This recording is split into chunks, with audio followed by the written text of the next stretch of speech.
የአማራ ሙስሊም ሲታረድ አጮሁም ለፍልስጤም ትጮሃላችሁ አልንም እንጂ እኮ እስልምና እኮ ያስፈልጋል፣ ክርስትና ያስፈልጋል። ለምን ኢትዮጵያ ውስጥ እነዚህ እምነቶች ባይኖሩ እንደ ሲሚንቶ ህዝቡን አጣብቀው ባይዙት ኢትዮጵያ ይፈርስ ነበር። ስለዚህ ይሄ የሙስሊም ጠላት ነው፣ በእርግጠኝነት ማጋለጥ ነው ያለበት። ቀጥይ። ፋንታውን ዋቄ ከባድ ሰው ናቸው። የሚናገሩት መርዝ ነው። ነገዳቸው ኦሮሞ ነኝ ነው የሚሉት። እኔ እንደውም ኦሮሞ አይደሉም ኦሮምኛ ተናጋሪ ሻቢያ ናቸው ነው የምለው። በጣም አደገኛ። ለምን ብትል እንዲህ አይነት ተቋም ውስጥ እንዲህ አይነት ቁልፍ ቦታ ሻቢያ ካሉን ካስገቡን እሳቸውን እኮ ከሚገባው በላይ የዘውድ ምክር ቤት እኮ አባል ናቸው። የምንም የንግስና ዘር ሳይኖርባቸው እሳቸውን ቱልስ አድርጎ ከፊት ለፊት አስቀምጠው አማራ የተናገረ እያስመሰሉ የሃይማኖት ጦርነት ሊያስነሱ። ዘመርኩን በቀለም አለበት፣ እስክንድር ነጋ አለበት፣ ዘመነ ካሴ አለበት፣ በግልጽ መነገር አለበት። እንደውም ራሱ እንደነገረኝ አስረስ ማረዳምጤ ዘመነ እዚያ ገብቷል አልወጣም ካለ ጭንቅላቱን መትነዋልና ያለ ድሮ ስንት ወር ነው? 3 ወር ምናምን ሊሆነው 4 ወር ነግሮኛል። ዘመነም ትልቅ መስቀል ይዞ ይወጣ ለዚያ ነው። አሁን ነው የሸሸ ከዚያ ተግባሩ ይመስለኛል። ስለዚህ ይሄ ነው። እስኪ አስማማው ቀጥል፣ ሰዓት የለንም። ጀስት ፊድ አድርግ ያለው መረጃ በጣም ነው የሚያናድደኝ። አማራው ቀጥል። እኛ አሁን ከባድ ትግል ላይ ነን።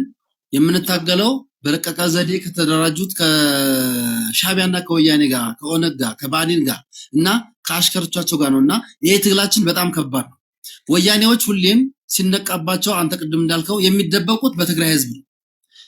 ይህን እኮ ቀድሞ ኤትኒክስ ፌዴራሊዝም ኤትኒክስ ፖለቲክስ ብለው የፈጠሩት እነሱ ለመደበቂያ እንዲሆናቸው እንጂ ለህዝቡ አዝነው አይደለም። ለትግራይ በዓለማችን እንደ ኢሳያስ ሰይጣን የለም። ኢሳያስ 1983 እስከ 85 ዓመተ ምህረት ድረስ 25000 ህፃናቶችን ሰብስቦ ከኢትዮጵያ ወስዶ ኤርትራ ውስጥ አሳድጎ በሱ ስም ጠራቸው። ማሳደግ ከጀመረ በኋላ የኤርትራ 13 ምሁራኖችን ሰብስቦ ለልጆቼ ቋንቋ ፍጠሩልኝ ብሎ መፍጠር ስላልቻሉ 13ቱ ምሁራኖችን ገደላቸው። ቋንቋ ፍጠሩልኝ እኔና ልጆቼ የምንነጋገርበት ቋንቋ ፍጠሩልኝ ብሎ ምሁራኖቹ ቋንቋውን መፍጠር ስላልቻሉ ምሁራኖቹን ገደለ። ኢሳያስ ሰይጣን ነው፣ ዘንዶ ነው። እኛ መታገል ያለብን ከዘንዶ ጋር ነው። አሁን ኢሳያስ 25000 ጠባቂዎች አሉት። እነሱም አማራዎች ናቸው አብዛኞቹ። በአማራናታቸው ግን ለአስማማው ይሄን ፖለቲካን ወደዚህ ያጣለው በቀጥታ አሁን የኤርትራ ህዝብ ተነስቷል፣ ሻቢያ ላይ ዘምቷል እኮ ሻቢያ ህዝብና ነው ይሄ ከመረጃ ውጭ ነው። ቶቶ እሱን አቁም። ሌላ ነገር ላይ ፖለቲካ ስራ የኛ ሚዲያ የማይረባ የማይሆን የውሸት ሚዲያ አያስተላልፍ። አቁም። 35 ልጅ ሊያሳድግ አይችልም። ይሄን ደጋግመህ ትለዋለህ ሁሉ ጊዜ። አንቀበለው። ሚዲያ ውሸታም እንዲባል አንፈልግም። ቀጥል። ሌላ መረጃ ካለ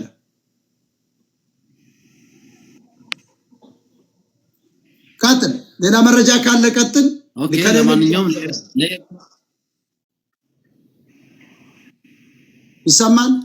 ለማንኛውም ለኤርትራዎች ልናዝን ይገባል። ኤርትራዎች ሁሌም የሚሰሙ ከሆነ ለእናንተ ጊዜው አሁን ነው። ካንሰሩን ዘንዶውን ኢሳያስን ተባብረን እንጣለው እናስወግደው እላለሁ። አመሰግናለሁ። በጣም ጥሩ። እንግዲህ ዛሬ የመጣ ነው ብሪጅስቶን በህወሓት ውስጥ ልዩነት ተፈጥሯል። ልምጣ ወደፊት መሰለኝ ተፈጥሯል። ምክንያቱም በትግራይ ህዝብ መደበቃቸውን አውቋል። ቲዲኤፍም ነቅቷል፣ ህዝቡም ነቅቷል። ስለዚህ አመት ስለተነሳባቸው ይሄን ለማስተንፈስ ጦርነቱን ወደ ወልቃይት ራያና ማይጸብር ሊያመጡት ነው። የኤርትራ ህዝብ ደግሞ በድህነት ያለ ወርቅ እያስቆፈረው ወታደሩን ጦርነት ሳይኖር ስቃይ የበላ አዲስ አበባ መጣው እኮ አንሄድ ብር የሚሉ እኮ ዲፖዚት ሲደረጉ ረሃቡ ትዝ እያላቸው ነው። ኢሳያስ ዛሬ ናቅፋ ውስጥ ነው ያለ። ከፍተኛ ተቃውሞ ተነስቶበታል። አሁን ሁለቱ ሻቢያና ወያኔዎች ጦርነት አፈንድተው ህዝቡን እፎይ እንዲሉ እየሰሩ ነው። ስለዚህ ቀጥሉ ትግሬዎች፣ በእነዚህ በዘረፉ ሌቦች ደንቆሮ ጀነራልና መሪዎቻችሁ እነሱን ለመብላት ተነሱ። እኛም ማገዝ አለብን፣ ኤርትራያኖችን ማገዝ አለብን። የኦርቶዶክስ ተዋህዶ ከአማራው እጅ ከወጣች ዘመን ተቆጥሯል። የምታውቁት ነው።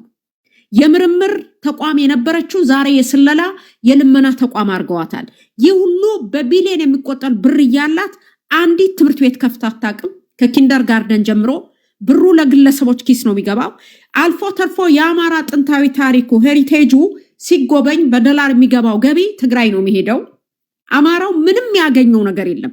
አማራ በሃይማኖት አይደለም የሚታረደው፣ አማራ ነህ ተብሎ ነው። ስለዚህ እኚህ ሞዓ ተዋህዶ ብሎ የመጡት ፋንታሁን ዋቄ አደገኛ ተዋህዶ ውስጥ የመሸጉ መርዝ ናቸው። ይሄንን ተረዱ። ተምረዋል። አዎ ቤተክርስቲያኗን በደንብ አድርጎ ያቋታል።